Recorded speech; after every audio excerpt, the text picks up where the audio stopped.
नमस्कार दोस्तों, रिपब्लिक भारत के डिजिटल प्लेटफॉर्म पर आप सभी का बहुत बहुत स्वागत है। उत्तर प्रदेश के बलरामपुर से मैं हूं आपके साथ वैभव मिश्रा।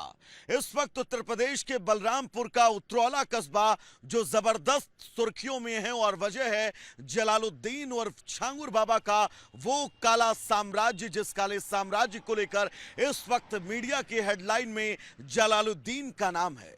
लेकिन जलालुद्दीन ने कैसे अपने इस काले कारोबार को खड़ा किया, कैसे जमीन से लेकर आसमान तक करोड़ों की संपत्ति का मालिक बना और कैसे उसने इस पूरे नक्शेस को अब तक के ऑपरेट किया है, अगर इसकी बात और शुरुआत करें तो मैं आपको ले चलूंगा उतरौला का वो छोटा सा कस्बा जिस कस्बे से छांगुर ने अपने इस मिशन की शुरुआत की और उसे न सिर्फ भारत बल्कि भारत की दहलीज से, भारत की सरहदों से दूर विदेशों तक पहुंचाया।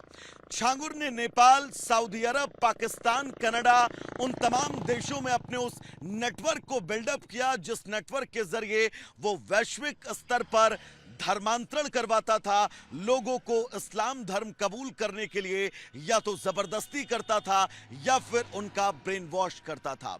उतरौला की एक मजार, जिस मजार के बाहर वो कभी अंगूठियों का कारोबार करता था, वहां पर नग पत्थर बेचा करता था, वहां पर लोगों के झाड़ फूक, दुआ ताबीज करता था और कैसे वो शख्स 10 साल के अंदर ही कई हजार करोड़ का मालिक बन गया। उस शख्स को विदेश से फंडिंग होती रही।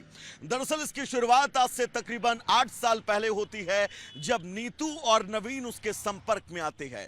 मुंबई के रहने वाले ये दो लोग पहले से ही करोड़पति थे, इनका बड़ा व्यापार मुंबई में चल रहा था। ये लोग छांगुर बाबा के संपर्क में आते हैं, छांगुर बाबा से पूरी तरह से प्रेरित होते हैं। उसके बाद इन लोगों की मंशा ये थी कि यहीं से धर्म परिवर्तन के उस प्लान को, उस गेम की शुरुआत की जाए जिसके चलते वो करोड़ों लोगों को, लाखों लोगों को इस्लाम धर्म अपनाने के लिए मजबूर कर सके। और यहीं से जिस मिशन की शुरुआत हुई उस मिशन को नाम दिया गया गजवाए हिंद।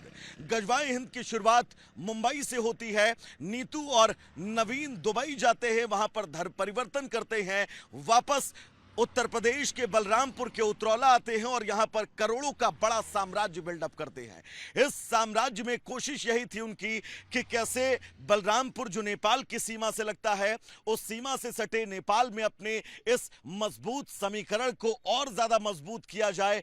देश विदेश में लगातार ऐसे लोगों को बिल्डअप किया जाए जो लोगों का धर्म परिवर्तन करवाए, उन्हें करोड़ों रुपए का, लाखों रुपए का लालच देकर। छांगुर सबसे पहले कोशिश यही करता था कि ऐसे असाध्य लोगों को, वो लोग जो जिंदगी से हारे हुए हैं, जो रुपए पैसों से परेशान हैं, उन लोगों को टारगेट करता था, अपनी कोठी के अंदर लाता था, ब्रेन वॉश करके उनका धर्म परिवर्तन करवाता था। लेकिन जब बात यहां नहीं बनती थी तो उनके साथ जबरदस्ती की जाती थी और उनका धर्म परिवर्तन करवाया जाता था। यानी कि वो पूरी कोशिश अपनी उस काली डायरी में उन तमाम नामों को मेंशन करता था जिनके उसने धर्म परिवर्तन करवाए हैं।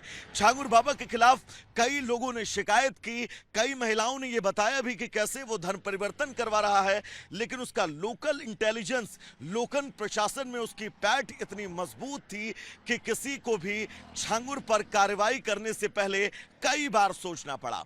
उस पर एफआईआर दर्ज होती है बीते साल नवंबर में और नवंबर के बाद जुलाई में उसकी गिरफ्तारी होती है। 5 जुलाई को नीतू, नवीन और छांगुर बाबा की गिरफ्तारी के बीच एटीएस अब लगातार सवाल जवाब कर रही है और इन सवाल जवाबों के बाद उन बातों का भी खुलासा हुआ कि क्या आखिर अब तक के जितने लोगों का छांगुर ने धर्मांतरण करवाया है वो लिस्ट क्या वाकई 1000 को पार कर चुकी है, वो लिस्ट क्या वाकई 3000 को पार कर चुकी है। कितने वो लोग हैं जिनका अब तक के जलालुद्दीन और छांगुर ने धर्म परिवर्तन करवाया है और इसका नक्शेस किन किन देशों में है। नेपाल में रहकर कैसे ये लगातार लोगों को धर्म परिवर्तन के लिए प्रेरित करता था, वहां पर भी इसकी टीम थी, कनाडा में भी इसकी टीम है, दुबई में भी इसकी टीम है। उन तमाम देशों तक इसकी पैठ, इसकी पहुंच कैसे बनी। विजय सचिन के साथ में वैभव मिश्रा, रिपब्लिक भारत, बलरामपुर।